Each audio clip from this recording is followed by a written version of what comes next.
Hello বন্ধুরা, good evening. তো এই যে এখন আমি বসেছি আর কি চায়ের কাপ নিয়ে। তো আজকে আমার মনটা একটু খারাপ আছে, জানো কেন? তার কারণ হচ্ছে আমাদের একটা বিয়েবাড়ির নেমন্তন্ন।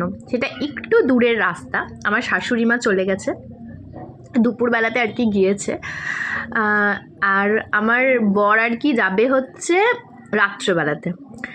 আমি যেতে পারছি না, তার কারণ হচ্ছে আমাকে বলেছিল যেতে, কিন্তু আমি যেতে পারছি না। তার কারণ হচ্ছে যে রাস্তাটা যেহেতু অনেকটা দূর, আর বাইকে করে গেলে বাবুর ঠান্ডা লেগে যাবে। ওর একেই ঠান্ডা লেগে আছে, আর বাইকে তো প্রচণ্ড ঠান্ডা, যেহেতু এখনকার ওয়েদার তো ঠান্ডা পড়ে গেছে, সেই জন্য আর কি আমি যেতে পারছি না। তো সেই জন্য একটু মন খারাপ করছে। তার কারণ এই বিয়েবাড়ির সিজনের আমাদের প্রথম আজকে একটা বিয়েবাড়ি ছিল, আরও আছে, সেগুলো কাছাকাছি, সেগুলোতে আশা রাখছি যাব, কিন্তু আজকেটা যেতে পারলাম না, তাই একটু মনটা খারাপ।